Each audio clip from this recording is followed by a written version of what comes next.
അപ്പൊ ഇനി നമുക്ക് വെഡിങ്ങിന്റെ അന്ന് കാണാം. അപ്പൊ നമുക്ക് സൗപർണികയുടെ എൻഗേജ്മെന്റ് ലുക്കിലേക്ക് പോവാം. അതിനിടയ്ക്ക് ഇവിടെ കുറെ പ്രോസസ്സ് ഒക്കെ നടന്നുകൊണ്ടിരിക്കുക. നെയിൽ വെച്ചിട്ട് അത് ഉണങ്ങാതെ ഇങ്ങനെ വെയിറ്റ് ചെയ്യുകയാണ്. അതിനിടയ്ക്ക് ഇന്ന് 2 കാഴ്ചക്കാരാണ്. സാധാരണ അമ്മിണി മാത്രമാണ്, ഇന്ന് അമ്മിണിയും ഉണ്ട് മീനാക്ഷിയും ഉണ്ട്. ഇത് അമ്മിണിയുടെ കസിനാണ്.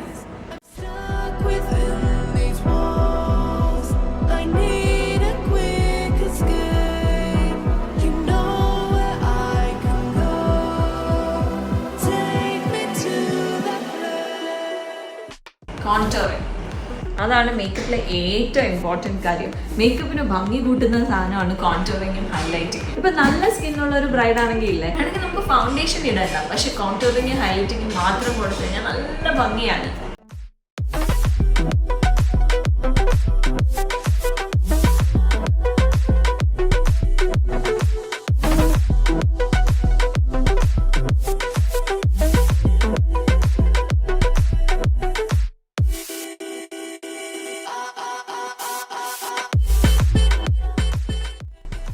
എഴുന്നേറ്റോളും കണ്ണാടി നോക്കാൻ. ഇഷ്ടായോ? ഇനി കുറച്ചും കൂടെ ഒന്ന് സട്ടിൽ ആവും കേട്ടോ. അപ്പൊ എന്താന്ന് വെച്ചാൽ ഗ്ലോ കൂടും. നമ്മളിനി ഹെയർ ചെയ്ത് കഴിഞ്ഞിട്ട് കുറച്ചുകൂടെ ഫേസ് ഷൈനി ആവാനുള്ള സാധനങ്ങൾ ഇനിയും ചെയ്യും.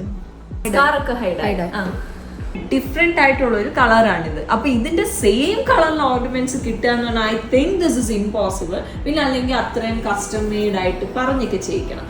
എന്നാലൊരു ബ്രൈറ്റർ ഒരു ലാവൻഡർ ഷെയ്ഡ് ഇതിന്റെ കൂടെ പോകും. നമുക്കൊരു ഓപ്പൺ ഹെയർ സ്റ്റൈൽ കാണാം. ആൾക്ക് ഫുള്ളി ഓപ്പൺ ചെയ്തിട്ട് കഴിഞ്ഞാൽ ഈ ചൂടത്ത് പുറത്തിറങ്ങും ആള് ശരിയാക്കും. അവിടെ ഇവിടെ മാത്രം ക്ലിപ്പ് ചെയ്ത് ഒരു ഓപ്പൺ ഹെയർ സ്റ്റൈൽ അങ്ങ് റെഡിയാക്കി. സൗപർണിക മാത്രമല്ല നമ്മുടെ സലോണിൽ റെഡിയായി. സൗപർണികയുടെ ഗ്രൂമും ഉണ്ടായിരുന്നു. അത് നമുക്ക് വഴിയേ കാണാം.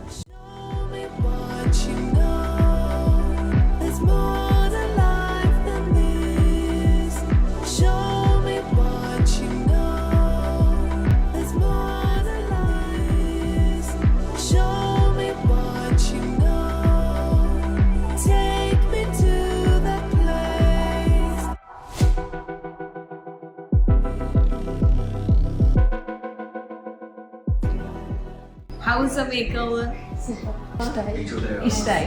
അപ്പൊ ഇനി നമുക്ക് വെഡിങ്ങിന്റെ അന്ന് കാണാം. ഒരു ബ്രൈഡിന്റെ ഗെറ്റിംഗ് റെഡി പ്രോസസ് എന്തൊക്കെയുണ്ടെന്ന് അറിയാം. നമ്മൾ വീഡിയോയിൽ ജസ്റ്റ് ഒരു 3 മിനിറ്റിൽ കണ്ടു കഴിയുന്നു. എന്തൊക്കെ ഓരോ മൈന്യൂട്ട് കാര്യങ്ങൾ ശ്രദ്ധിക്കണം എന്നറിയാം. സോ വ്യൂവേഴ്സ് കമന്റ് ചെയ്യാൻ മറക്കരുത് കേട്ടോ. Until the next video, bye from team തനിമ ബ്യൂട്ടി ലോഞ്ച് പറയുന്നതിന് മുന്നേ ഗ്രൂമിനെയും കൂടെ ഒന്ന് കണ്ടിട്ട് എല്ലാവർക്കും ഒരു ബൈ പറയുന്നു.